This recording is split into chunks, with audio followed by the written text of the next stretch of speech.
ये कहानी लेखक की अपनी भावनाओं के द्वारा लिखी गई है। इस कहानी को सुनकर आप अपना मनोरंजन कर सकते हैं। इस कहानी में दर्शाए गए पात्र, उत्पादन और घटनाएं सभी काल्पनिक हैं। कहानी किसी भी व्यक्ति के भावनाओं, प्रथाओं और परंपराओं का अपमान नहीं करती है। ये कहानी पूरी तरह से काल्पनिक है। दोस्तों, सिर्फ आपसे एक ही रिक्वेस्ट है कि आप हमारी वीडियो को लाइक और सब्सक्राइब कर लिया कीजिए, क्योंकि हम इसे बहुत ही मेहनत से बनाते हैं और आप बिना लाइक और सब्सक्राइब किया ही चले जाते हैं। प्लीज प्लीज, यह आपका प्यार होगा हमारे लिए। आप हमारे चैनल को लाइक और सब्सक्राइब जरूर कर लिया कीजिए, जिससे हमें लगेगा कि हमारी मेहनत व्यर्थ नहीं जा रही है और आपको हमारी वीडियो पसंद आई, और इसी तरह हम आगे भी अच्छी अच्छी स्टोरी आपके लिए लाते रहेंगे। दोस्तों, यह एक रीबर्थ स्टोरी है और मुझे यकीन है कि यह स्टोरी सुनकर आप लोगों को बहुत अच्छा लगेगा। स्टोरी काफी इंटरेस्टिंग है, तो अंत तक जरूर सुनिएगा। तो चलिए अब बढ़ते हैं आगे स्टोरी में। चैप्टर 7, हम फिर लौटेंगे हमारी राजकुमारी।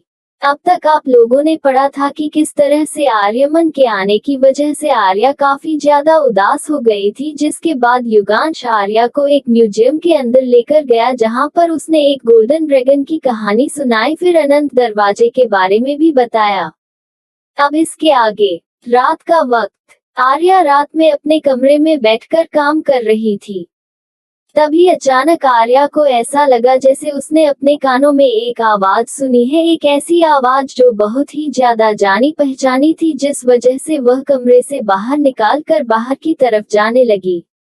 वह बाहर जाने के बाद अपने आप ही उसे म्यूजियम की तरफ जाने लगी, जहां पर अनंत दरवाजा था। उसे पता ही नहीं था कि वह म्यूजियम के अंदर थी। जैसे ही वह म्यूजियम के अंदर गई और अनंत दरवाजे के सामने जाकर खड़ी हुई, तो वह अपने होश में वापस आई, और होश में वापस आते ही वह अपने आसपास देखने लगी। म्यूजियम के अंदर कोई नहीं था, वह अकेली वहां पर थी। तभी आर्या की नजरें अनंत दरवाजे के ऊपर पड़ी। वह अचानक अनंत दरवाजे को छूने के लिए आगे बढ़ने लगी। जब वह पहले आई थी तो विवान और युगांश ने उसे अनंत दरवाजे को छूने से रोक लिया था, पर अभी अनंत दरवाजे को छूने से उसे रोकने वाला इंसान कोई नहीं था, जिस वजह से वह अनंत दरवाजे खुद छू लेती है। जैसे ही आर्या ने अनंत दरवाजे को छुआ, इस वक्त अनंत दरवाजा खुद ब खुद खुल गया। दरवाजा खोलते ही आर्या अनंत दरवाजे के अंदर चली गई। अनंत दरवाजे के पीछे भी एक बहुत बड़ा कमरा था, जिस पर बहुत सारी चीज रखी हुई थी। उन सारी चीजों को ध्यान से देखने के बाद आर्या को समझ में आया कि वह किसी राजकुमारी के आभूषण थे। वहां पर एक राजकुमारी की लाल जोड़े को रखा गया था, वह भी काफी सावधानी के साथ। राजकुमारी के बहुत सारे गहने, यहाँ तक कि उनके जूते भी बहुत संभाल कर रखा गया था। तभी आर्या की नजरें एक ताज के ऊपर जाकर है अटकी। ऐसा लग रहा था जैसे वह राजकुमारी के सबसे पसंदीदा ताज है। ताज को छूने के बाद अचानक आर्या के सिर में बहुत ही ज्यादा दर्द होने लगे। उसे ऐसा लग रहा था जैसे उसे बहुत सारे लोगों की आवाज सुनाई दे रही है। वह अपने कान बंद करने लगी और अचानक जोर से चिल्लाने लगी, बंद करो, यह आवाज है, हमें तकलीफ हो रही है, प्लीज बंद करो, हम और बर्दाश्त नहीं कर पाएंगे, प्लीज यह आवाज बंद करो। आर्या को बहुत ही ज्यादा तकलीफ हो रहे थे, लेकिन वह आवाज बंद होने का नाम ही नहीं ले रहे थे। आर्या के कानों में जैसी आवाज आ रही थी, वह आवाज थी, राजकुमारी हमें बचाए, ये दानव हमें खा जाएंगे, हमें इसे बचाइए राजकुमारी। राजकुमारी, आप इतने भी काबिल नहीं हुए हैं कि आप एक दानव से अकेले लड़ने के लिए जाएंगे, और आपको पता भी नहीं कि वह दानव कितने शक्तिशाली है। राजकुमारी, आपके पास ऐसी कौन सी शक्ति है जो आप एक दोनों से लड़ेंगे? फिर रहने दीजिए राजकुमारी, हम फिर लौटेंगे हमारी राजकुमारी, हमारा इंतजार करना। हम वापस आने के बाद आपको हमारे साथ यहाँ से बहुत दूर ले जाएंगे राजकुमारी, आप हमारे आने का इंतजार करेंगे ना? इन आवाजों को सुनते हुए आर्या को और भी ज्यादा तकलीफ होने लगे। तभी आर्या की आंखों से आंसू बहने लगे। आर्या की आंसू की एक बूंद जैसे ही जमीन पर गिरी, वैसे ही वह आवाज से भी बंद हो गए। ऐसा लग रहा था जैसे वह आवाज से आर्या को तकलीफ नहीं देना चाहते, बस वह आर्या को अपने मौजूदगी का एहसास करवा रहे हैं। जैसे ही आवाज बंद हुई, वैसे ही आर्या अचानक फर्श पर बैठ गई, और बैठने के बाद वह अपने आसपास फिर से देखने लगी। तभी अचानक आर्या को एक तलवार नजर आई। उसे तलवार को देखते ही आर्या को ऐसा लगा जैसे उसे कुछ याद आ रहा है। उसकी आंखों के सामने कुछ बहुत ही डरावनी झलक आने लगी। फिर वह अचानक खड़ी हुई और तलवार के पास जाने लगी। तलवार के नजदीक जाने के बाद आर्या ने तलवार को हाथ लगाया। जैसे ही आर्या ने तलवार को हाथ लगाया वैसे ही अचानक वह तलवार ऊपर हवा में उड़ने लगा। ये देखते ही आर्या और भी ज्यादा डर गई और वह अचानक फर्श पर गिर नहीं पा रही थी कि तभी तलवार से एक तेज सुनहरी रोशनी बढ़ाने के लिए और वह रोशनी सीधा आर्या के ऊपर जाकर गिरी। आर्या जो बहुत ही ज्यादा डरी हुई थी, उसे पता ही नहीं चल रहा था कि उसके साथ हो क्या रहा है। वह तलवार धीरे धीरे करके आर्या के अंदर समा गया था। ऐसा लग रहा था जैसे अब वह तलवार भी आर्या का हिस्सा बन चुका था। वह पूरी तरह से आर्या के अंदर समा चुका था, जिसके अंदर समाने के साथ ही अचानक आर्या को बहुत ही ज्यादा दर्द होने लगी। वह दर्द ऐसा था जो वह कभी बर्दाश्त ही नहीं कर सकती थी। उसके पूरे शरीर में बहुत ही ज्यादा दर्द हो रहे थे जिसे वह बर्दाश्त नहीं कर पा रही थी, जिस वजह से वह अचानक फर्श पर गिर गई और वह अपने दर्द को बर्दाश्त करने की कोशिश करने लगी, लेकिन उसे बिल्कुल भी बर्दाश्त नहीं हो रहे थे और वह अचानक बर्दाश्त न करने की वजह से चिल्लाने लगी। वही अनंत दरवाजे के बाहर कोई खड़ा था जो आर्या को उसे तकलीफ में देख रहा था, पर आर्या की तकलीफ को कम करने की वह बिल्कुल भी कोशिश नहीं कर रहा था, बल्कि वह आर्या को देख बोला, ये तकलीफ तुमने कुछ चुना है आर्या, ये तकलीफ बहुत छोटी सी है, अभी तो बस ये शुरुआत है आर्या, अभी तुम्हें आगे और तकलीफ बर्दाश्त करने पड़ेगी, कुछ ऐसी तकलीफ जो तुमने कभी सोचा भी नहीं होंगे। आज से तुम्हारी जिंदगी की एक नई कहानी की शुरुआत हुई है। इस कहानी में तुम्हें तकलीफ भी मिलेंगे और इस तकलीफ से बाहर निकालने की दवाई भी, लेकिन इस कहानी में तुम्हें अपने अपनों से जुदा होना पड़ेगा। अब देखना यह है कि तुम अपने अपनों से जुदा होने के लिए तैयार हो या नहीं। इतना कहने के बाद वह आदमी फिर से आर्या को देखने लगा। आर्या जो दर्द की वजह से नीचे फर्श पर ही बेहोश हो चुकी थी। नेक्स्ट मॉर्निंग अचानक की आर्या नींद से उठ गई। जैसे ही वह उठी वैसे ही उसने खुद को अपने ही कमरे में पाया, जिसे देख वह काफी ज्यादा हैरान थी।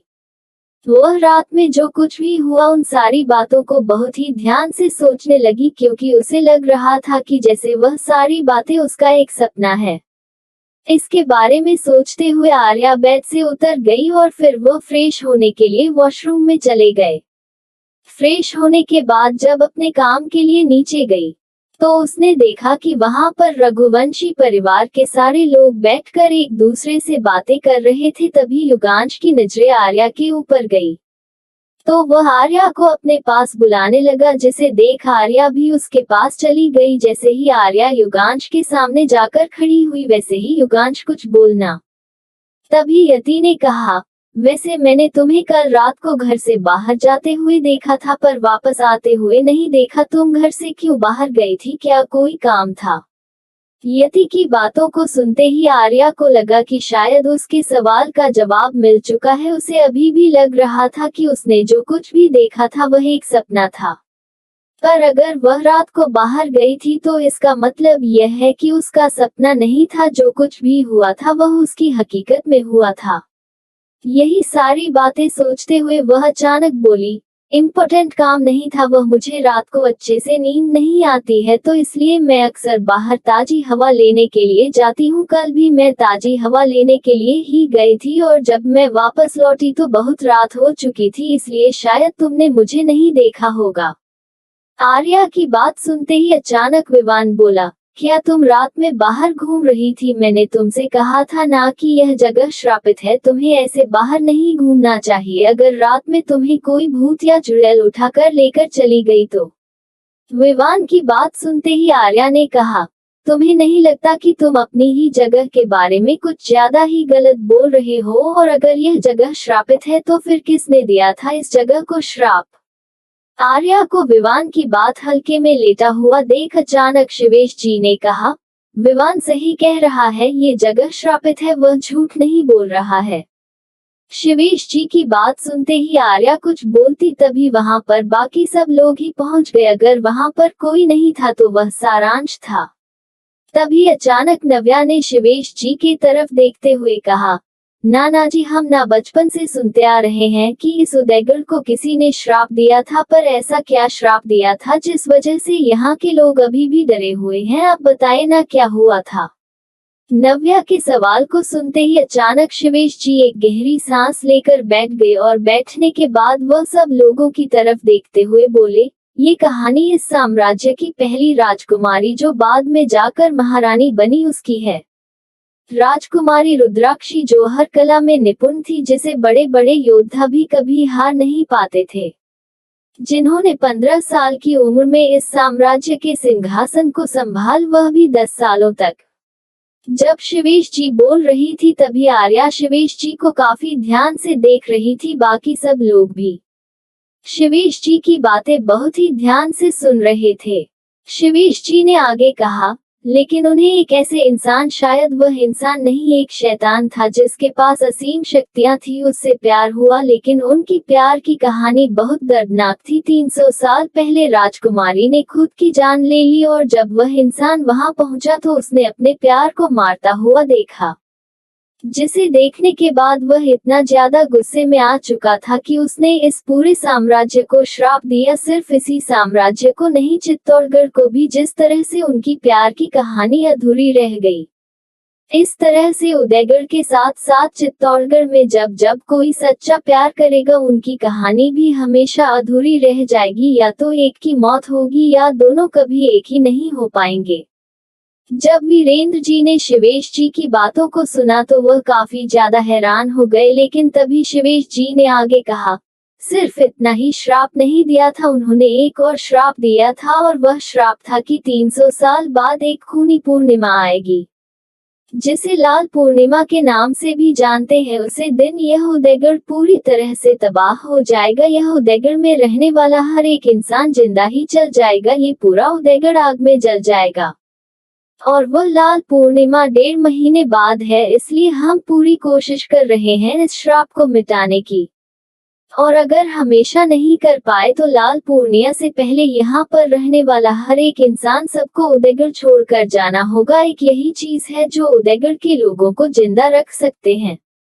शिवेश जी की बातों को सुनते हैं हर कोई अचानक खड़े हो गए, और खड़े होने के बाद अचानक विवान ने पूछा, दादाजी, आपने अब तक हमें इतना सब कुछ बताया क्यों नहीं, और श्राप को कैसे मिटा सकते हैं? अगर आपने हमें बताया होता तो हम भी उदयगढ़ को श्राप से आजाद करने के बारे में सोचते या कुछ करते। विवान की बातों को सुनते हैं अचानक माधवन जी ने कहा, इतना आसान नहीं है विवान, इस श्राप को मिटाने के लिए हमें एक ऐसे इंसान की जरूरत है जिसके पास 5 तत्वों की शक्ति है, जो 5 तत्वों को कंट्रोल कर सकता है। माधवन जी की बातों को सुनते ही हर कोई एक दूसरे के तरफ देखने लगे, और अब सब लोगों को समझ में आ रहा था कि क्यों हमेशा सब लोगों को किसी से भी सच्चा प्यार करने से क्यों रोकते थे। जब दीवान जी ने देखा कि सब लोग शिवेश जी की बातें सुनकर पहले ही बहुत ज्यादा डर चुके हैं, तो उन्होंने अचानक सब लोगों से कहा, अब सारी बातें तुम सबको पता चल ही चुकी है पड़ा, अभी इतना डरने की जरूरत नहीं है। अभी हम सब ने हार नहीं मानी है, और वैसे भी तुम सब लोग म्यूजियम जाने वाले थे ना, तो वहीं पर जाओ। दीवान जी की बात सुनते ही सब लोग म्यूजियम के लिए चले गए। युगांश आर्या को भी अपने साथ म्यूजियम के लिए लेकर गया। जैसे ही वह सब लोग म्यूजियम के अंदर पहुंचे, सब लोगों की नजरें फिर से गोल्डन ड्रैगन की तस्वीर पड़ी जाकर अटक गई। लेकिन तभी यति की नजर अनंत दरवाजे पर पड़ी, तो वह अनंत दरवाजा खोलने के लिए दौड़ने लगी, और जैसे ही वह खोलने की कोशिश करने लगी, वैसे ही ऐसा लग रहा था जैसे दरवाजे नहीं, एक जोरदार बिजली का झटका दिया, जिस वजह से वह नीचे फर्श पर गिर गई। उसे नीचे फर्श पर गिरता हुआ देख विवान ने यति से कहा, क्या हो गया है यति, तुम ऐसे नीचे क्यों गिरी हुई हो? तभी यति ने कहा, ये दरवाजा बिजली का झटका दे रहा है, मैंने इसे छूने की कोशिश की तो यह मुझे बिजली का झटका देने लगा। यति की बात सुनते ही नव्या ने हंसते हुए कहा, कैसी बातें कर रही हो, ये दरवाजा बिजली का झटका नहीं देता, तुम भी ना यति कुछ भी बोलती हो। तभी अचानक दीवान जी ने कहा, यति बिल्कुल सही कह रही है, ये दरवाजा सिर्फ रघुवंशी खानदान के लोग ही छू सकते हैं, उनके अलावा अगर कोई और छूने की कोशिश करता है तो ये दरवाजा बिजली का झटका देता है।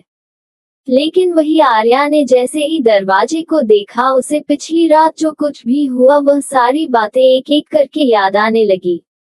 उन सारी बातों को याद करते हुए आर्या एक पल के लिए काफी ज्यादा घबराने लगी। वही युगांश दरवाजे की तरफ काफी ध्यान से देखने लगा। जिसे देखा हुआ विवान ने पूछा, क्या हुआ भाई, अब दरवाजे को इतने ही रोमांटिक तरीके से क्यों देख रहे हो, कहीं आपको इस दरवाजे से प्यार तो नहीं हो क्या है? तभी युगांश ने कहा, ये दरवाजा आज कुछ ज्यादा ही अजीब लग रहा है, ऐसा लग रहा है जैसे कल तक हम जिस दरवाजे को देखते थे उसका तरीका थोड़ा अलग था, और ये दरवाजा जिस तरह से है उसका तरीका थोड़ा अलग है, जैसे ये दरवाजा किसी ने खोला है। युगांश की बातों को सुनते ही विवान ने कहा, भाई मजाक करने की भी लायक हद होती है, और ये दरवाजा कोई कैसे खोल सकता है? आपको याद है ना पापा ने क्या कहा था कि दरवाजा 300 सालों से कोई खोल ही नहीं पाया है। 300 साल पहले ये दरवाजा किसी ने बंद किया था, और इस दरवाजे के अंदर क्या है इसके बारे में किसी को कुछ नहीं पता। विवान की बातों को सुन युगांश को भी लगा कि शायद विवान बिल्कुल सही कह रहा है, वह दरवाजे के बारे में कुछ ज्यादा ही सोच रहा है। लेकिन वही आर्या इधर उधर घूम रही थी, तभी आर्या की नजर एक कांच की बॉक्स पर भारी, जिसके अंदर एक बहुत ही पुरानी सी किताब रखी हुई थी। उस किताब को देखते ही आर्या ने दीवान जी से पूछा, दीवान जी किताब कैसी है और इसे ऐसे क्यों रखा गया है? आर्या के सवाल को सुनते ही हर कोई किताब की तरफ देखने लगा, लेकिन तभी दीवान जी ने कहा, ये किताब 300 साल पहले जब राजकुमारी की मौत हुई थी, उसके बाद इस किताब को राजकुमारी के भाई जो उनके साथ ही पैदा हुए थे उन्होंने लिखा था। यह उदयगढ़ की पुरानी भाषा में लिखी हुई है, जो भाषा अब किसी को नहीं आती, जिस वजह से इस किताब को कोई आज तक पढ़ ही नहीं पाया, और यह किताब इस उदयगढ़ की धरोहर है, तो इसीलिए उसे यहीं पर रखा गया काफी सावधानी से। दीवान जी की बात सुनते ही आर्या ने पूछा, अगर इस किताब को कोई पढ़ाना चाहे तो क्या वह इस किताब को पढ़ सकता है? दीवान जी ने कहा, हाँ बिल्कुल, अगर कोई पढ़ना चाहेगा तो इस किताब को पढ़ने के लिए निकल सकता है। क्या उदयगढ़ पर लगा हुआ श्राप कभी मिट पाएगा? क्या होगा जब उदयगढ़ के लोगों को पता चलेगा कि आर्या ने अनंत दरवाजे को खोल लिया था? डियर रीडर्स, आप सबको यह चैप्टर कैसा लगा? लाइक कमेंट और शेयर जरूर कीजिएगा, और मैं आप सबसे मिलती हूँ नेक्स्ट चैप्टर में। चैट आर्या के दर्द। अब तक आप लोगों ने पढ़ा होगा आर्या के अनंत दरवाजे को छूने की वजह से वह दरवाजा खुल गया था, और दरवाजे के अंदर जाने के बाद आर्या को बहुत ही ज्यादा तकलीफ हो रही थी। आर्या के अंदर एक तलवार पूरी तरह से समा चुका था। फिर सब लोगों को उदयगढ़ पर लगने वाले श्राप की कहानी के बारे में पता चला, जिसके बाद वह सब लोग म्यूजियम घूमने के लिए गए थे। अब इसके आगे दीवान जी की बातों को सुनते ही आर्या किताब को पढ़ने के लिए लेने ही रही थी कि तभी अचानक यति ने आर्या के हाथ को पकड़ा और उसे रोकते हुए कहा, माना कि तुम किताब को पढ़ना चाहती हो, पर तुमने दीवान जी की बात शायद सुनी नहीं। इस किताब की जो लिखावट की भाषा है वह उदयगढ़ की सबसे पुरानी भाषा है, जिसे कोई नहीं जानता, और तुम ठहरी मुंबई से आने वाली लड़की, तुम्हें ये भाषा कभी नहीं आने वाली है, तो इसीलिए इस किताब को पढ़ने से बेहतर होगा कि तुम इस किताब की तरफ आंख उठाकर भी मत देखो। यति की बात सुनते ही कोई कुछ बोल न, तभी आर्या ने कहा, मुझे किताब की भाषा आती है या नहीं वह मेरी प्रॉब्लम है, लेकिन तुम मुझे किताब पढ़ने से रोकने वाली होती कौन हो? यति ने जैसे ही आर्या की बातों को सुना वैसे ही वह कुछ बोलना चाहती थी, लेकिन तभी युगांश ने सब लोगों की तरफ देखते हुए कहा, हमने यहाँ पर बहुत वक्त बिता लिया है, तो मुझे लगता है कि अभी हमें यहाँ से जाना चाहिए।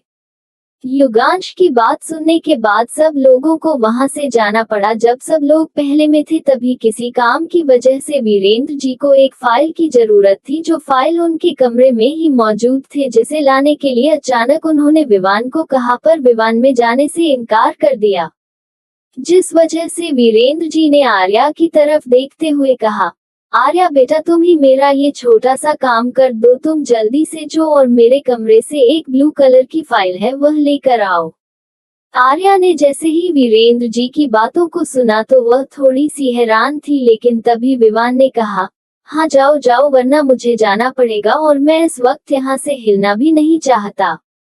विवान की बात करने के बाद आर्या वीरेंद्र जी के कमरे के तरफ चली गई। कमरे में पहुंचने के बाद वह ब्लू कलर की फाइल को देखने लगी।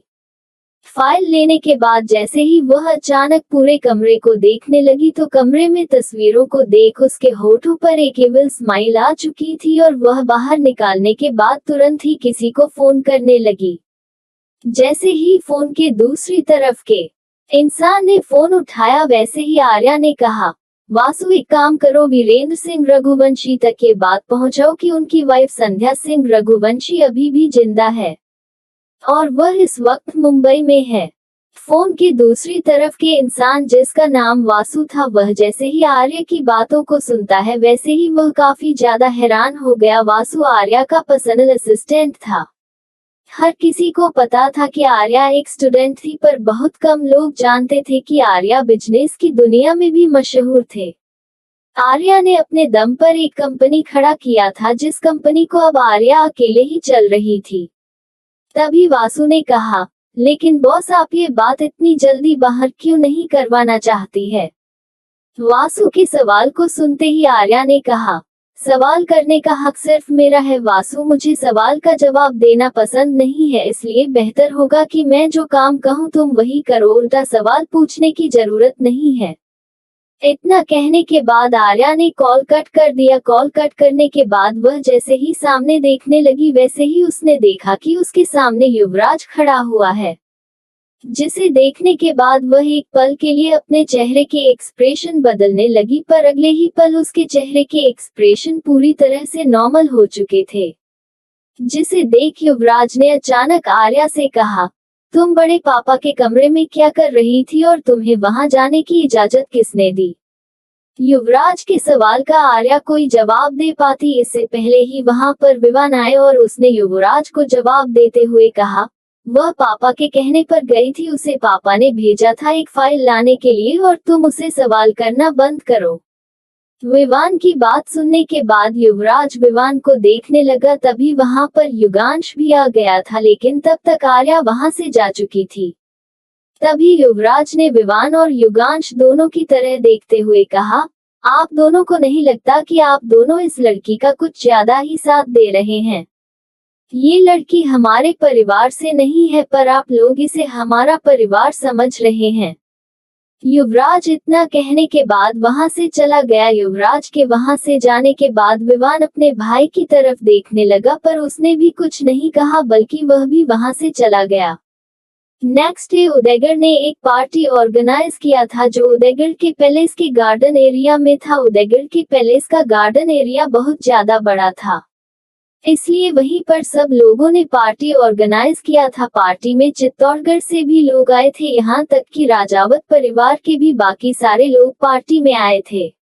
और रघुवंशी खानदान के साथ जिनका बहुत ही करीबी रिश्ता था, वह लोग भी इस पार्टी में आए थे। पार्टी में आर्यमन हर किसी को इग्नोर करके बस आर्या को ही ढूंढ रहा था, लेकिन पार्टी में आर्या का आने का बिल्कुल भी मूड नहीं था। लेकिन तात्विक के बहुत ज्यादा जोर देने की वजह से वह भी पार्टी में आ गई। जैसे ही यति ने आर्या को पार्टी में आते हुए देखा तो उसके दिमाग में एक खुराफाती आइडिया आने लगा और वह आर्या को सबके सामने बेइज्जत करने के बारे में सोचने लगी। जब यति शैतानी भरी मुस्कुराहट के साथ आर्या की तरफ देख रही थी, तभी नव्या ने यति से कहा, यति, यहाँ पर ऐसा कुछ करने के बारे में मत सोचना, इसके बाद रघुवंशी खानदान का नाम मिट्टी में मिल जाए।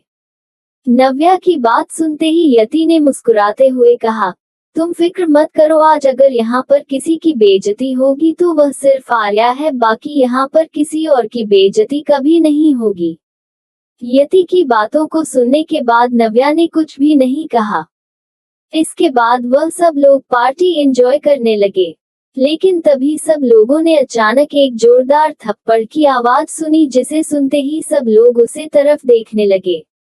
जहां पर किसी ने किसी को थप्पड़ मारा था, लेकिन जैसे ही सब लोगों ने उन दोनों इंसान को देखा तो वह सब लोग काफी ज्यादा हैरान हो चुके थे, क्योंकि थप्पड़ आर्या ने आर्यमन को मारा था। जैसे ही सब लोगों की नजर आर्यमन और आर्या के ऊपर गए तो वह सब लोग काफी ज्यादा हैरान हो गए। थप्पड़ खाने के बाद भी आर्यमन आर्या के हाथ को पकड़ते हुए बोला, आर्या प्लीज मेरी बात समझने की कोशिश करो, मुझे एक्सप्लेन करने का एक मौका तो दो।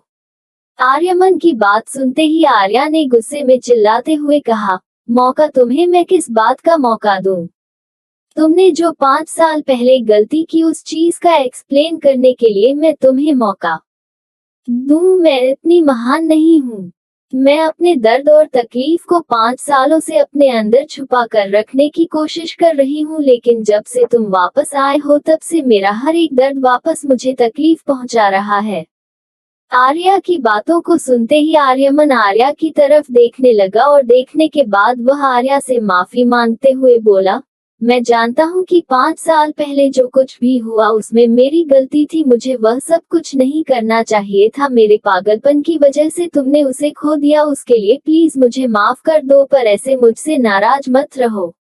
आर्यमन की बातों को सुनते ही आर्या ने कहा, मैं तुमसे नाराज हूँ भी नहीं, क्योंकि मैं तुम्हें कुछ नहीं समझती। मुझे लगा था कि तुम अपनी गलती कभी एक्सेप्ट नहीं करोगे, पर आज तुम्हें अपनी गलती एक्सेप्ट कर लिया है। उम्मीद करूंगा कि तुम दोबारा मेरी जिंदगी में या मेरे सामने अपनी शक्ल नहीं दिखाओगे, क्योंकि जब जब मैं तुम्हारा ये चेहरा देखती हूँ तब तक मुझे 5 साल पहले जो कुछ भी हो वह सब कुछ याद आता है। इतना कहकर आर्या वहां से जाने लगी, लेकिन आर्यमन ने आर्य को फिर से रोक लिया। वही चित्तौड़गढ़ और उदयगढ़ के सारे लोग ये सब कुछ देखकर काफी ज्यादा हैरान थे।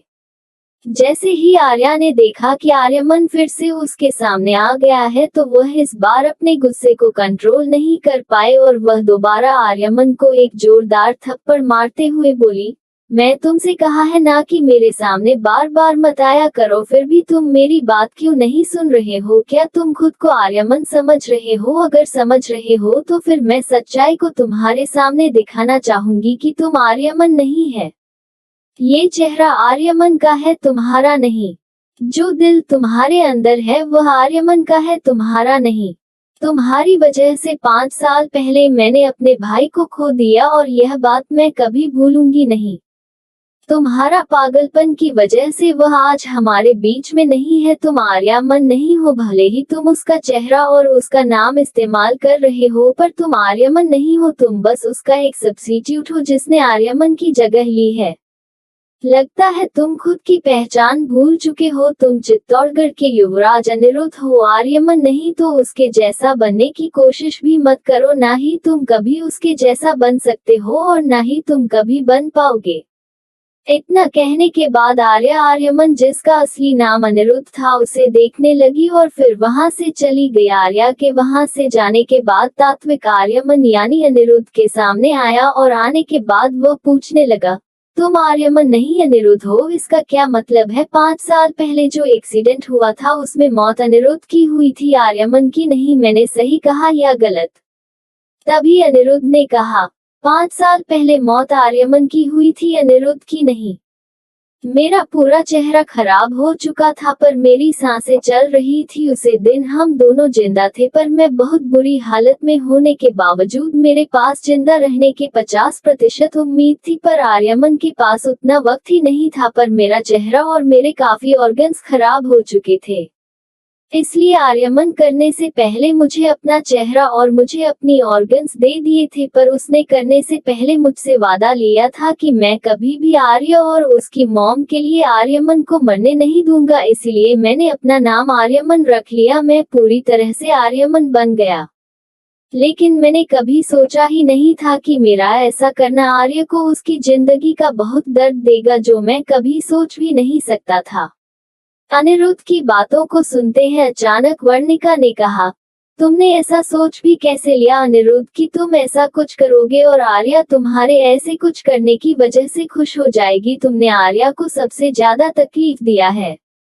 अब मुझे समझ में आ रही है कि आर्या अचानक किसी जिंदा लाश की तरह बिहेव करने क्यों लगी है और उसने हंसना क्यों छोड़ दिया, क्योंकि उसके दिल पर चोट लगी है।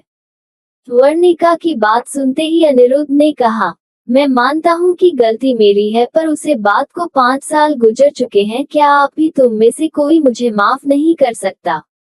अनिरुद्ध की बात सुनते ही वर्णिका ने कहा, हम तुम्हें माफ करने के लिए तैयार है, पर सबसे पहले अगर आर्या तुम्हें माफ करेगी तब उससे पहले हम कुछ नहीं कर सकते। अपनी बात खत्म करने के बाद वर्णिका वहां से चले गए। वर्णिका के वहां से जाने के बाद तात्विक भी वहां से चला गया। तीनों के वहां से जाने के बाद अनिरुद्ध अपनी असली पहचान के साथ अब पूरी दुनिया के सामने आने के लिए तैयार हो चुका था। अब उसने सोच लिया था कि वह आर्यमन की पहचान को हमेशा के लिए छोड़ देगा और वह आज से अनिरुद्ध की जिंदगी जिएगा। उसका यह फैसला सुनते ही उसका बड़ा भाई, जिसका नाम अरिंदम था, वह काफी ज्यादा खुश हो गया और वह अनिरुद्ध से बोला, मैं तुम्हें सालों से यही तो समझने की कोशिश कर रहा था अनिरुद्ध, कि किसी और की खुशी के लिए अपनी असली पहचान को छुपा कर रखना सही नहीं होता। तुमने इतने सालों में अपनी दोस्त को वह दर्द दिया जो दर्द वो डिजर्व कभी करती ही नहीं थी। तुम्हें शायद भूल गए कि तुम आर्यमन नहीं हो और न ही तुम कभी आर्यमन की जगह अपनी दोस्त की दिल में ले सकती हो, क्योंकि वह उसका भाई था। अरिंदम की बात सुनते ही अनिरुद्ध ने कहा, सगा नहीं था, उन दोनों के बीच में खून का रिश्ता नहीं था, लेकिन मैंने उन दोनों को एक दूसरे के लिए जीते हुए देखा है, एक दूसरे के लिए हर हद पार करते हुए देखा है। अब सही थे भाई, मुझे आर्यमन की जगह लेने की कोशिश नहीं करनी चाहिए थी। इतना कहने के बाद अनिरुद्ध वहां से चला गया। वहीं दूसरी तरफ आर्यमन के बारे में सोते हुए आर्या अकेली बैठी हुई थी। उसे आर्यमन के साथ बिताए हुए हर एक पल याद आ रहे थे। लेकिन तभी अचानक एक हवा का झोंका आर्या के शरीर पर लगा। इसके लगते ही आर्या को एक अजीब सा एहसास होने लगा और फिर से उसने इस आवाज को सुना, जो आवाज आज तक उसे परेशान करते थे। लेकिन इस बार आवाज सुनने के बाद आर्या डरने की वजह आवाज कहां से आ रही है ये जानने की कोशिश करने लगी। लेकिन तभी अचानक किसी ने उसके सर पर जोर से डंडे से मारा, जिस वजह से वह वहीं पर बेहोश हो गए।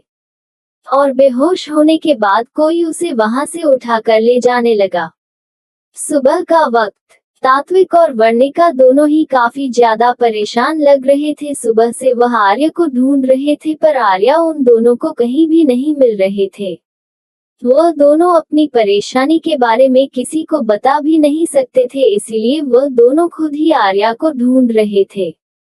वही वीरेंद्र जी के फोन पर एक अनजान नंबर से फोन आया। वीरेंद्र जी ने अपने फोन को टेबल पर ही रखा था और वह दूसरी तरफ कुछ काम कर रहे थे। जैसे ही माधवन जी ने वीरेंद्र जी के फोन पर अनजान नंबर को देखा तो वह फोन उठाकर बात करने लगे। तभी फोन के दूसरी तरफ के इंसान ने कहा, वीरेंद्र सिंह रघुवंशी, आपके लिए एक बहुत ही अच्छी खबर है। अगर आप मेरे खबर पर इंटरेस्ट देता है तो फिर आप मुझसे बात कीजिए, क्योंकि मैं आपको एक ऐसी खबर बताने वाला हूं जो आपने शायद कभी सोचा भी नहीं होगा। बल्कि मैं बताऊंगा नहीं, आपके फोन पर कुछ भेज रहा हूं, वह देख लीजिए। अगर आपको कुछ समझ ना आए तो मुझे इसी नंबर पर दोबारा कॉल कीजिएगा। इतना कहने के बाद उसे इंसान ने कॉल कट कर दिया। कॉल कट करने के बाद माधवन जी वीरेंद्र जी के फोन को देखने लगे, लेकिन तभी वीरेंद्र जी वहां पर पहुंचे और उन्होंने माधवन जी के हैरानी भरी एक्सप्रेशन को देख पूछा, क्या हुआ है माधवन, तुम मेरे फोन पर क्या देख रहे हो और इतनी हैरान क्यों हो? वीरेंद्र जी के सवाल को सुनते ही माधवन जी ने कहा, आप खुद ही देख लीजिए भाई साहब, मैं तो बस हैरान हूँ, पता नहीं आप किस तरह से रिएक्ट करेंगे। माधवन जी की बात सुनते ही वीरेंद्र जी ने फोन को माधवन जी के हाथों से ले लिया और फिर वह भी देखने लगे, जिसे देखने के बाद उनके चेहरे के एक्सप्रेशन तो पूरी तरह से बदल चुके थे। कौन था वह इंसान जिसने वीरेंद्र जी को फोन किया था? क्या भेजा था वीरेंद्र जी को अनजान इंसान ने? कहां पर थी आर्या? क्या आर्या किसी खतरे में थी? डियर रीडर्स, आप सबको ये वाला चैप्टर कैसा लगा? लाइक, कमेंट और शेयर जरूर कीजिएगा और हमारे चैनल SS एक्सप्लेनर को सब्सक्राइब भी कर लीजिएगा। और मैं आप सबसे मिलती हूँ नेक्स्ट चैप्टर में। चनाइन पर छाए और एक हवा का झोंका। अब तक आप लोगों ने पढ़ा किस तरह से आर्यमन की असली पहचान आर्या ने सबके सामने कहा था कि वह आर्यमन नहीं बल्कि अनिरुद्ध है। इसके बाद आर्या अचानक किडनैप हो गई और वही वीरेंद्र जी के पास एक अनजान इंसान का फोन आता है जो उन्हें कुछ भेजता है।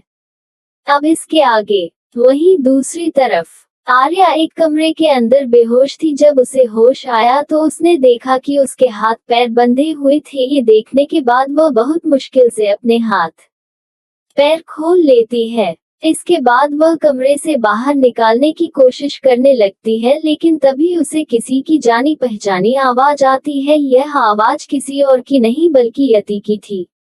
वही कमरा के बाहर यति किसी से बात कर रही थी और वह बोली, मैंने कहा था ना कि तुम लोगों को उस लड़की के साथ जो करना है तुम लोग कर सकते हो, फिर भी तुम लोगों ने अब तक उसके साथ कुछ भी किया क्यों नहीं? मुझे वह लड़की बिल्कुल पसंद नहीं है, इसलिए बेहतर होगा कि तुम लोग उसके साथ वह करो जो वह डिजर्व करती है। यति की बातों को सुनते ही उसके सामने खड़े लड़के काफी ज्यादा उतावले हो चुके थे। अपनी बात खत्म करने के बाद यति वहां से चली गई, लेकिन यति के जाने के बाद जैसे ही वह लड़के कमरे के अंदर आए तो वह लोग आर्या को खड़े देख काफी ज्यादा हैरान थे। वही आर्या काफी ज्यादा गुस्से में आ चुकी थी और वह अपना गुस्सा कंट्रोल नहीं कर पा रही थी, जिस वजह से वह उन सारे गुंडों को एक एक करके बहुत ही बुरी तरह से मारने लगी। आर्या को खुद ही नहीं पता था कि वह इतने ज्यादा गुस्से में आ चुकी है कि उन लड़कों की जान ले चुकी है। जब वह होश में आई तो अपने आसपास लाशें का ढेर देख वह थोड़ी सी हैरान थी, पर उसने ज्यादा कुछ रिएक्ट नहीं किया और वह वहां से तुरंत चली गई। जैसे ही वह पैलेस के पास पहुंची तो तात्विक ने आर्या के कपड़ों को गंदा देखा और ये देखने के बाद वह आर्या से पूछने लगा, आर्या कल रात से कहाँ थी तू? तुझे पता है हम तेरे लिए कितने ज्यादा परेशान हो चुके थे और तूने अपनी यह क्या हालत बना कर रखी है? आर्या ने तात्विक की बातों का कोई जवाब नहीं दिया, बल्कि वह काफी ज्यादा गुस्से में थी। जिसके बाद वह अचानक थी पैलेस के अंदर जाने लगी।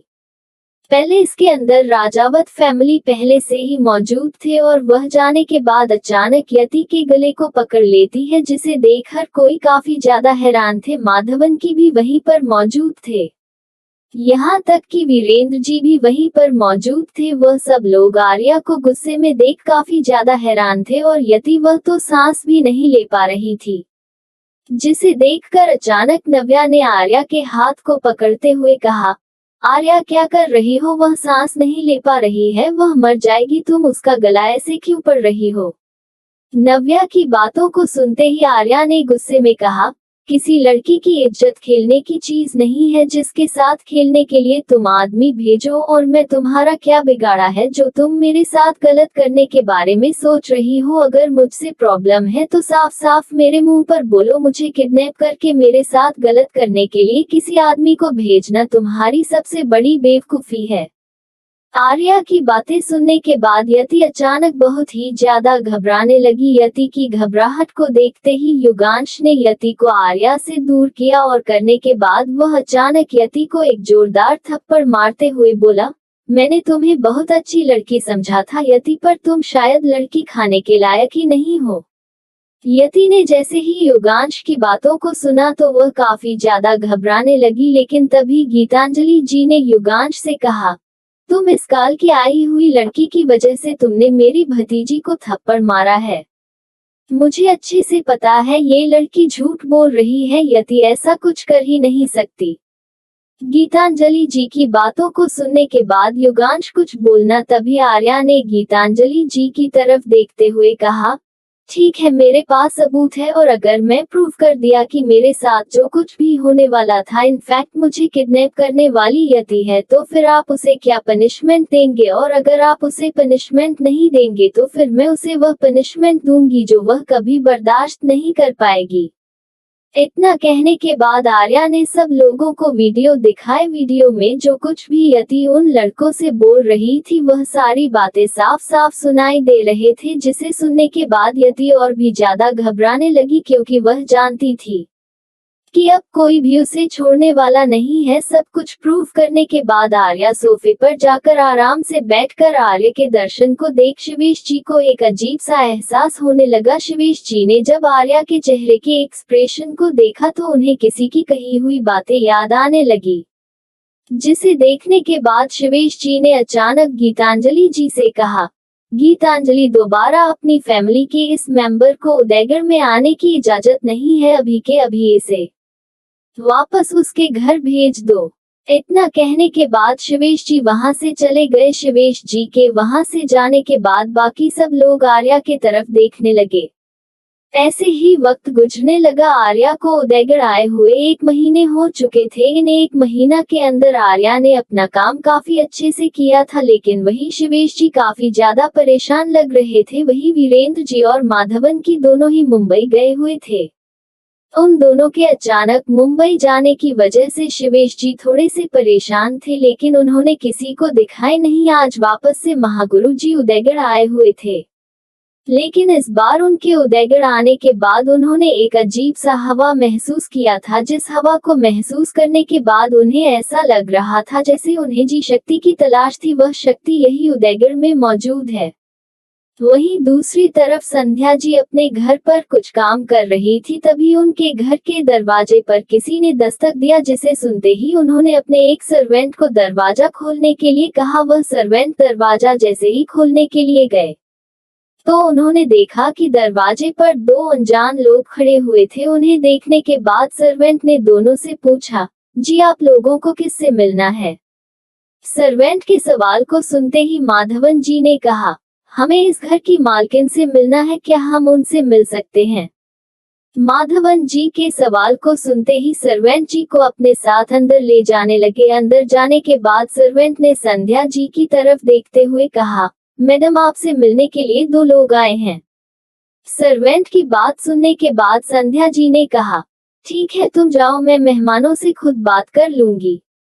इतना कहने के बाद संध्या जी पीछे मुड़कर जैसे ही अपने सामने खड़े 2 लोगों को देखने लगी तो वह काफी ज्यादा हैरान हो गई, क्योंकि उनके सामने वीरेंद्र जी और माधवन जी खड़े हुए थे। उन दोनों को अपने सामने अचानक खड़े देख संध्या जी हैरान थी। तभी वीरेंद्र जी की आंखों से आंसू बहने लगे।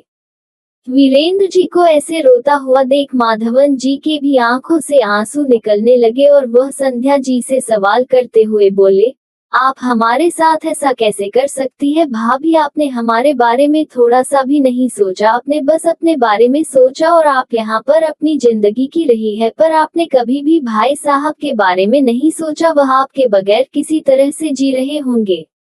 माधवन जी की बात सुनते ही संध्या जी ने कहा, तुम क्या कह रहे हो माधवन? मैं तुम्हारे साथ क्या धोखा किया है? मैं यहाँ पर हूँ, ये बात तो मैं तुम लोगों को बताया था। मैंने तुम लोगों को चिट्ठी भेजी थी, मैंने पिछले 15 सालों से चिट्ठी भेजी, पर तुम लोगों की तरफ से कोई जवाब न आने की वजह से मैं चिट्ठी भेजने बंद कर दिया। संध्या जी की बात सुनते ही अचानक वीरेंद्र जी ने कहा, झूठ, तुमने हमें कोई चिट्ठी नहीं भेजी है, हमें तुम्हारी चिट्ठी नहीं मिली। तुम हमसे झूठ क्यों बोल रही हो संध्या? अगर तुम्हें हमारे साथ रिश्ता नहीं रखता था तो फिर तुम ना रखने पर तुम हमसे झूठ क्यों बोल रहे हो? तभी संध्या जी ने कहा, क्या तुम्हें मुझ पर भरोसा नहीं है वीरेंद्र? तो फिर ठीक है, मैं भी तुम्हें सबूत दिखाती हूँ कि मैं तुम्हें चिट्ठी भेजी है। इतना कहने के बाद संध्या जी ऊपर कमरे में जाने लगे। संध्या जी के वहां से जाने के बाद माधवन जी और वीरेंद्र जी दोनों ही घर को बहुत ही ध्यान से देखने लगे, लेकिन तभी अचानक उन दोनों की नजरें एक तस्वीर पर जाकर टिकी। जी तस्वीर को वह लोग देख रहे थे, वह तस्वीर असलियत में आर्या की थी।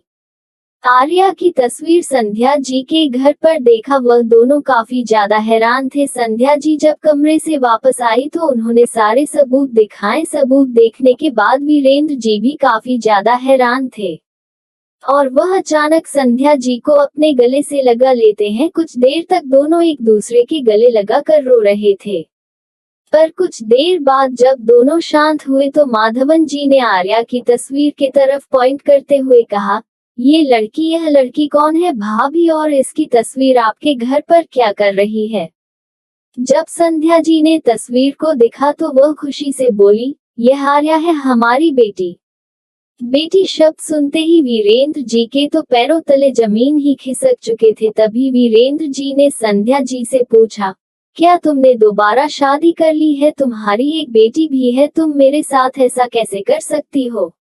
वीरेंद्र जी की बात सुनते ही अचानक संध्या जी ने वीरेंद्र जी के कंधे पर मरते हुए कहा, तुम न पूरी तरह से पागल हो वीरेंद्र। मैंने कहा हमारी बेटी सिर्फ मेरी नहीं तुम्हारी और मेरी। जब मैं मंदिर के लिए निकल रही थी उसे वक्त किसी ने मुझे करने की कोशिश की, यहाँ तक कि मैं जिस गाड़ी से जा रही थी उसे गाड़ी को पीछे से धक्का दिया गया और वह गाड़ी सीधा खाई में जाकर गिरी। पर पता नहीं ऐसी कौन सी शक्ति थी जिसने मुझे खाई में गिरने नहीं दिया और मुझे खाई से सही सलामत जमीन पर रखा। लेकिन उसके बाद उसे शक्ति ने कहा कि मेरे कोख पर रहे बच्चे की जान खतरे में है, इसीलिए मुझे उदयगढ़ छोड़कर जाना होगा और इसीलिए मैं उदयगढ़ छोड़कर चली गई।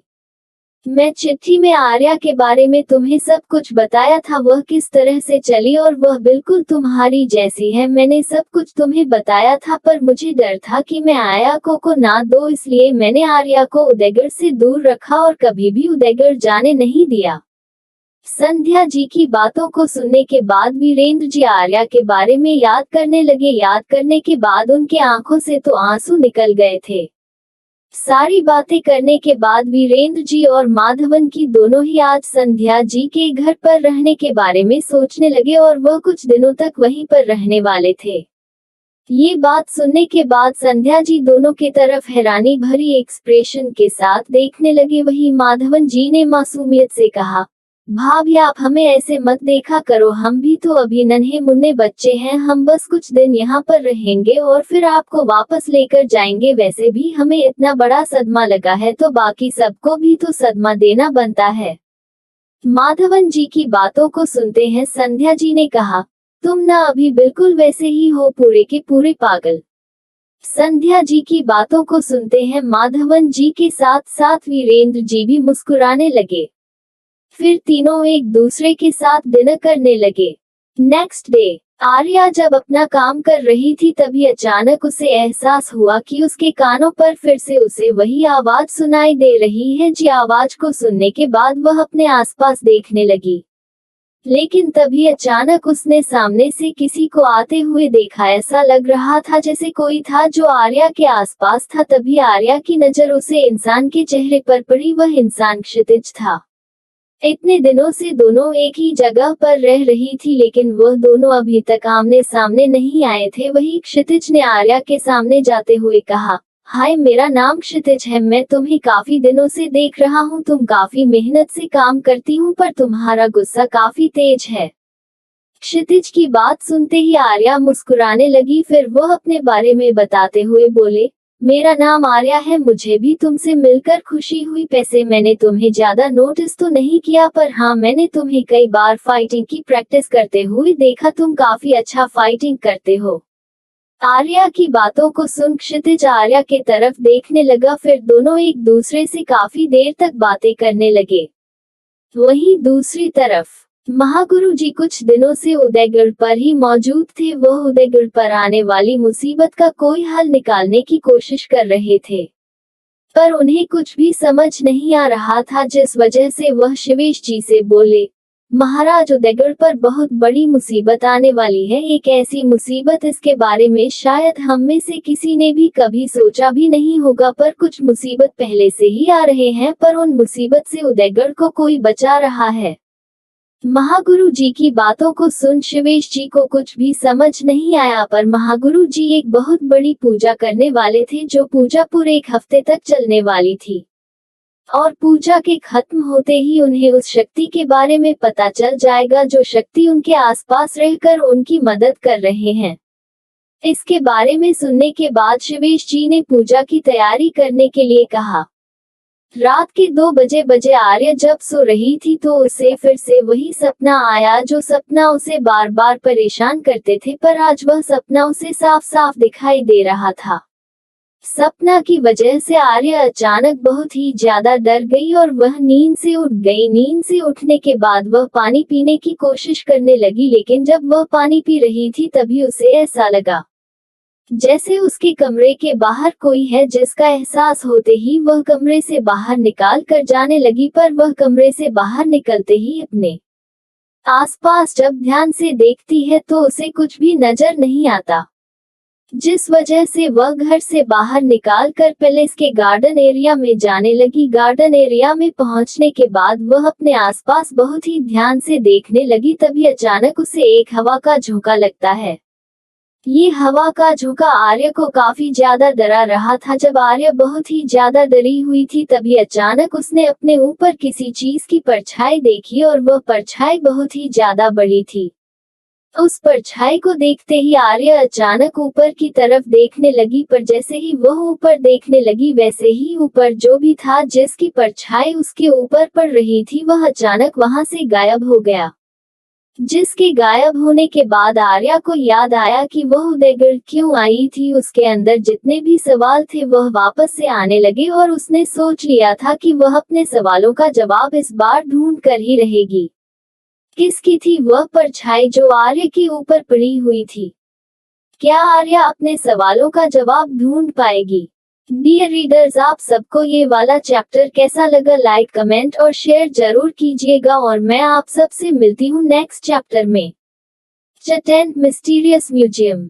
अब तक आप लोगों ने पढ़ा होगा किस तरह से आर्या ने यति की सच्चाई सबके सामने बताया था, फिर यति को उदयगढ़ से वापस अपने घर भेज दिया गया था। फिर आर्या ने ठान लिया था कि वह जिस वजह से उदयगढ़ आई थी वह अब उसे कम पर ही फोकस करेगी। वह अपने अंदर चलने वाले हर एक सवालों का जवाब ढूंढ कर ही रहेगी। अब इसके आगे कुछ दिनों के बाद आर्या अपना काम करने के साथ साथ वह अपने सवालों को भी तलाश कर रही थी, पर उसे अभी तक अपने सवालों का जवाब नहीं मिला था। वीरेंद्र जी और माधवन जी उदयगढ़ वापस आ चुके थे, जिसके आने के बाद शिवेश जी दोनों से कुछ इम्पोर्टेंट बात करना चाहते थे, इसीलिए वह दोनों से बात करने के लिए सोफे पर बैठ गए। और बैठने के बाद उन्होंने दोनों की तरफ देखते हुए कहा, हम जानते हैं कि अभी हम जो बात करने वाले हैं उसे बात के लिए शायद तुम दोनों कभी राजी नहीं होंगे, पर फिर भी हमारी बात अच्छे से सुन लेना, फिर कोई फैसला करना। शिवेश जी इतना कहकर दोनों की तरफ देखने लगे, पर उन दोनों में से कोई कुछ बोल पाता उससे पहले ही शिवेश जी ने दोबारा कहा, हम जानते हैं कि यति ने एक बहुत बड़ा गुनाह किया है, पर हम उसे बहुत सालों से जानते हैं। ऐसा कह सकते हैं कि हम उसे बचपन से ही जानते हैं, इसीलिए हमने फैसला किया है कि हम यति को उदयगढ़ की बहू बनाएंगे। युगांश ने यति से शादी करने के लिए ना कहा है। विवान भी शादी करना नहीं चाहता, पर युवराज इस शादी के लिए मान चुका है, इसीलिए हमने 2 दिन बाद उन दोनों की एंगेजमेंट तय करती है। अब तुम दोनों अपना फैसला सुनाओ। शिवेश जी की बात सुनते ही वीरेंद्र जी ने कहा, अगर युवराज इस शादी के लिए तैयार हो चुका है तो फिर हमें इस शादी से कोई प्रॉब्लम नहीं है पापा। हम उनके बीच में कुछ बोलेंगे नहीं, क्योंकि वो लोग बड़े हो चुके हैं, उन्हें अपनी जिंदगी का फैसला करने का पूरा हक है।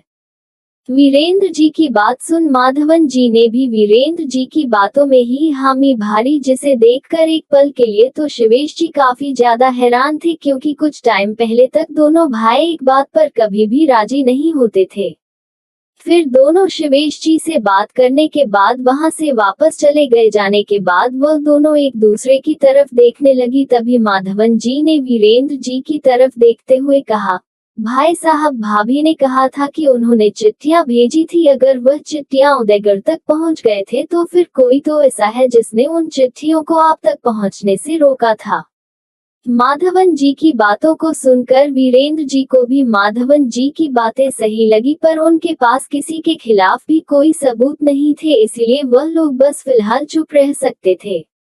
वहीं दूसरी तरफ आर्या उदयगढ़ के पूरे नक्शे को देख रही थी। तभी वहां पर विवान आया। विवान ने जब उदयगढ़ के पूरे नक्शे को देखा तो वह पहले तो पूरे नक्शे को ध्यान से देखने लगा और देखने के बाद वह आर्या से बोला, तुम्हें पता है अभी जो म्यूजियम है वह 300 साल पहले पैलेस का एक सीक्रेट रूम हुआ करता था। खाने में आता है कि म्यूजियम के ऊपर भी बहुत सारे सीक्रेट है, पर म्यूजियम के ऊपर जाने का कोई रास्ता ही नहीं है। मैंने दादाजी को एक बार कहते हुए सुना था कि ऊपर जाने का भी कोई रास्ता है, पर वह सीक्रेट है, किसी को नहीं पता।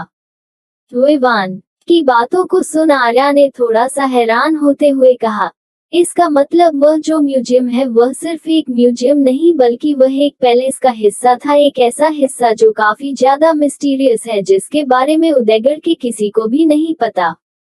जैसे ही विवान ने आर्या की बातों को सुना वैसे ही वह बोला, हाँ तुमने बिल्कुल सही कहा, ऐसा ही है। वह म्यूजियम बहुत ही ज्यादा मिस्टीरियस है। उसे म्यूजियम का बस एक ही रूम के बारे में सबको पता है, पर बाकी उसे म्यूजियम के अंदर कितने रूम है वह किसी को नहीं पता।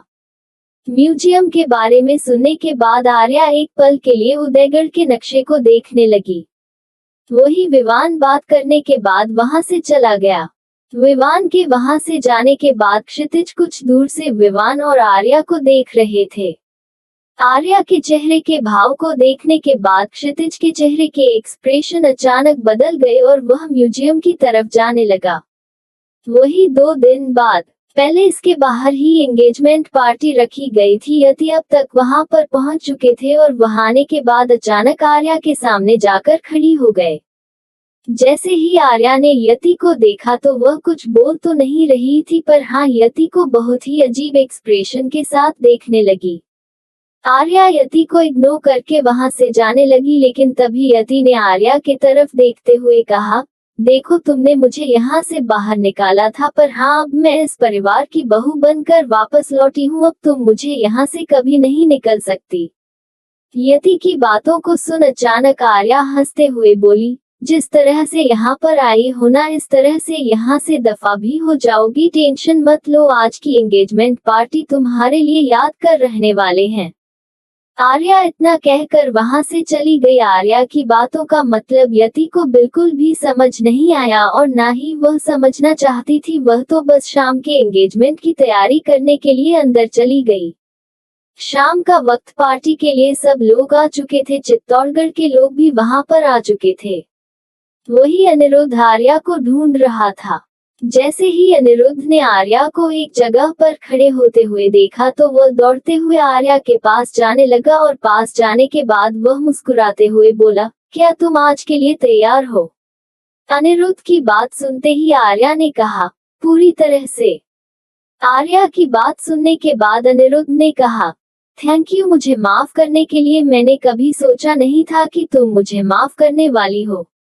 अनिरुद्ध की बात सुनते ही आर्या ने कहा, तुमने इतनी शिद्दत से मुझे माफी मांगा है तो मैंने सोचा कि तुम्हें माफ कर दो, और वैसे भी माफ करना कोई बड़ी बात तो है नहीं जो मैं कर नहीं सकती।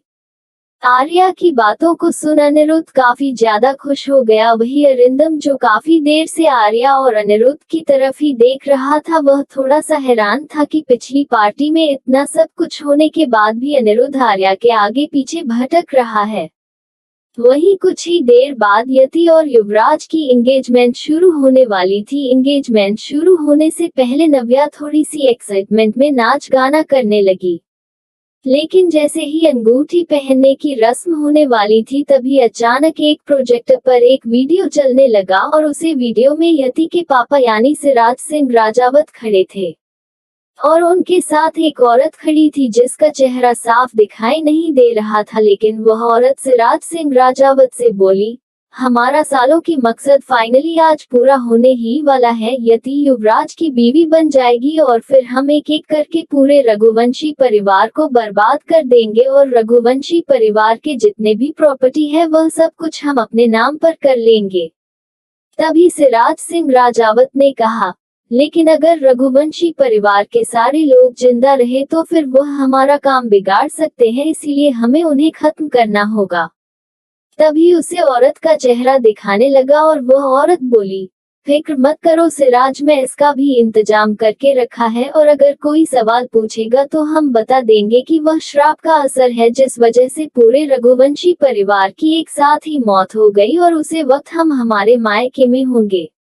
वह औरत जो सिराज जी के साथ मौजूद थी, वह औरत और कोई नहीं माधवन जी की वाइफ अपर्णा जी थी। अपर्णा जी की बातों को सुनते ही हर कोई वहां पर काफी ज्यादा हैरान थे। वही अपर्णा जी ने जैसे ही वह वीडियो देखा, वह वीडियो बंद करने की कोशिश करने लगी, पर माधवन जी ने उनका हाथ पकड़ लिया और आगे वीडियो देखने लगे। तभी सिराज जी ने अपर्णा जी की तरफ देखते हुए पूछा, मुझे एक बात अभी भी समझ नहीं आया, मैंने सुना था कि माधवन अपनी बीवी से बहुत ज्यादा प्यार करता है, पर इतनी आसानी से माधवन ने अपनी बीवी को अपनी जिंदगी से बाहर कैसे निकाल दिया और अपनी बीवी को बाहर निकालने के बाद अपने बेटों से भी अपनी मां से मिलने के लिए मना कर दिया, ये सब कुछ हुआ कैसे? सिराज के सवाल का जवाब देते हुए अपर्णा जी ने कहा, बहुत आसान है सिराज। माधवन बहुत ही ज्यादा बेवकूफ था, अपनी बीवी से आंख बंद करके भरोसा करता था, पर जैसे ही उसका भरोसा टूटा वैसे ही उसने अपनी बीवी को अपने आप से हमेशा के लिए अलग कर दिया, बल्कि पूरे उदय घर से ही बाहर निकाल दिया, क्योंकि उसे लगा था कि उसकी बीवी का उसी के असिस्टेंट के साथ चक्कर चल रहा है, पर ऐसा कुछ था ही नहीं। वह तो बस मैं माधवन को दिखाने के लिए एक इल्यूजन क्रिएट किया था, और जिसे देखकर माधवन को लगा कि उसकी बीवी उसे धोखा दे रही है, और इसी बात का फायदा उठाकर मैं माधवन की जिंदगी में आ गई, जिसके बाद उसकी बीवी को हटाकर मैंने उसकी बीवी की जगह ले लिया। अपर्णा जी की बात सुनते ही सिराज जी बोले, क्या बात है अपर्णा, मैं तुम्हें मान गया, पर माधवन को उसकी बीवी से अलग करना आसान था, पर वीरेंद्र को उसकी बीवी से अलग करना नामुमकिन था, क्योंकि वीरेंद्र अपनी बीवी पर बहुत ज्यादा भरोसा करता था। इसीलिए मुझे उसकी बीवी को रास्ते से हटाने के लिए उसकी जान लेने की कोशिश करनी पड़ी, पर कमबख्त वह बच गई। अब भी उसे पर जब भी हमला करने की कोशिश करता हूँ, पता नहीं कौन सी ताकत है जो उसे हमेशा बचा लेता है। सिराज जी की बात सुनते ही अपर्णा जी ने कहा, हाँ सब कुछ सही था, पर जब मुझे पता चला कि वह संध्या फिर से प्रेग्नेंट है तो मुझे और भी ज्यादा गुस्सा आया। वह वीरेंद्र को चिट्ठियां भेजने लगी, पर मैंने जैसे तैसे करके उन चिट्ठियों को जलाकर राख कर दिया। उन चिट्ठियों में उसने अपनी बेटी के बारे में बहुत कुछ लिखा था। अपर्णा जी की बातों को सुनने के बाद वीरेंद्र जी के दिमाग में जितने भी सवाल थे उन सारे सवालों का जवाब उन्हें मिल चुके थे, लेकिन वही माधवन जी, युवराज और युवान, उन तीनों के तो पैरों के तले जमीन ही खिसक चुके थे। लेकिन उसके तुरंत बाद ही एक और वीडियो प्ले होने लगा। उसे वीडियो में इस बार माधवन जी की पहली पत्नी, जिनका नाम नंदिनी सिंह रघुवंशी थी, उन्हें देखकर कोई भी कह सकता था कि वह फिलहाल एक मेंटल अस्पताल में थी। लेकिन तभी अचानक मेंटल हॉस्पिटल में आग लगने लगी, जिस वजह से नंदिनी सिंह रघुवंशी की हालत काफी ज्यादा खराब हो चुके थे और वह मेंटल हॉस्पिटल से भाग गई। फिर अचानक की उन्हें एक गाड़ी ने टक्कर मार दिया, और टक्कर मारने के बाद वह गाड़ी के अंदर बैठा हुआ आदमी बाहर निकाला, जो सिराज सिंह राजावत था। उसे देखने के बाद माधवन की तो अचानक फर्श पर ही बैठ गए। लेकिन तभी वहां पर कुछ लोग पहुंचे और उन्हें अस्पताल लेकर चले गए। उनकी जान बच गई थी, यहाँ तक कि वह पूरी तरह से ठीक हो चुकी थी। ये देखने के बाद माधवन की एक सुकून की सांस लेने लगी, पर वह तुरंत ही खड़े होकर किसी को फोन करके ये बोलने लगे कि वह तुरंत ही उनकी वाइफ को ढूंढे। तभी वीडियो ऑफ हो गया। वीडियो ऑफ होने के बाद रघुवंशी खानदान के सारे परिवार अपर्णा जी और सिराज जी के तरफ गुस्से भरी निगाहों से देखने लगे। किसी को नहीं पता था कि यह वीडियो किसने चलाया था। वही आर्या शैतानी भरी मुस्कुराहट के साथ अपर्णा जी और सिराज जी को देख रहे थे, जिसे यति ने नोटिस कर लिया और वह चिल्लाते हुए बोली, तुम्हारी हिम्मत कैसे हुई यह सब कुछ यहाँ पर दिखाने की? तुम सबके सामने साबित क्या करना चाहती हो? आर्या ने जैसे ही यति की बातों को सुना वैसे ही वह बोली, वही जो मैंने साबित कर दिया। वैसे लोग कहते हैं कि कर्मा वापस जरूर आता है, जैसे कर्म करोगे वैसे ही फल जरूर मिलेंगे, और उनके कर्म तो काफी ज्यादा बुरे थे, तो उन्हें फल देना तो बनता था, और वह फल कोई भी दे, इससे किसी को फर्क नहीं पड़ेगा। आर्या की बातों को सुनते ही अपर्णा जी को बहुत ही ज्यादा गुस्सा आने लगा और वह अचानक आर्या से बोली, मैं तुम्हारी जान ले लूंगी। मेरी इतने साल की मेहनत तुमने एक ही झटके में बर्बाद कर दिया। मैं तुम्हें बर्बाद कर दूंगी, मैं तुम्हारी जान ले लूंगी। आर्या ने जैसे ही अपर्णा जी की बातों को सुना वैसे ही वह अचानक हंसने लगी, और वह हंसने के बाद बोले, हाँ हाँ हाँ, अभी तो तुम्हारा सच जाने के बाद रघुवंशी परिवार के लोग गुस्सा है, ये सोचा है कि तुम्हारे साथ क्या करेंगे, लेकिन अगर तुम मुझे हाथ लगाओगे तो रघुवंशी परिवार कुछ सोचेंगे नहीं, सीधा तुम्हें जिंदा जमीन में कर देंगे। और यह मैं हवा में बातें नहीं कर रही हूँ, ये सच है। आर्या की बातों को सुनते ही वीरेंद्र जी और माधवन की हैरान थे, क्योंकि उन्हें समझ में आ चुका था कि आर्या की बातों का मतलब क्या था, और उन्हें पता चल चुका था कि आर्या को रघुवंशी परिवार और अपने रिश्ते के बारे में पहले से ही सब कुछ पता था। फिर भी वह अंजन की तरह उनके बीच में रह रही थी। उन दोनों की हैरानी को देख आर्या ने एक इविल स्माइल पास कर दी। जिसे देख वीरेंद्र जी और माधवन जी को अपनी सोच पर कंफर्मेशन मिल चुका था। वही सिराज जी ने अचानक आर्या के ऊपर गन पॉइंट कर लेता है, क्योंकि उनकी सच्चाई अगर किसी की वजह से सामने आई थी बहुत ही आर्या। लेकिन कोई भी कुछ भी सो पाता, इससे पहले ही सिराज जी ने आर्या के तरफ गोली चल दिया था, लेकिन गोली आर्या को लगती इससे पहले ही वहां पर क्षितिज पहुंच गया और क्षितिज ने गोली को हवा में ही रोक दिया। ये देखकर हर कोई काफी ज्यादा हैरान था। वही क्षितिज के इस एक्शन को देख आर्या को भी कुछ समझ नहीं आया। वही वहां पर वर्णिका और तात्विक भी पहुंच चुके थे और उन दोनों ने जब देखा कि आर्या की तरफ गली आ रही है तो वह दोनों भी आर्या को लेकर काफी ज्यादा परेशान थे, पर क्षितिज को आर्या को बचाता हुआ देख उन्होंने भी एक सुकून की सांस ली। क्या होगा जब पूरे परिवार को आर्या की सच्चाई पता चलेगी? क्या करेंगे रघुवंशी परिवार अपर्णा जी और सिराज जी के साथ? कहाँ थी माधवन जी की पहली पत्नी नंदिनी सिंह रघुवंशी? डियर रीडर्स, आप सबको ये वाला चैप्टर कैसा लगा? लाइक, कमेंट और शेयर जरूर कीजिएगा और मैं आप सबसे मिलती हूँ नेक्स्ट चैप्टर में।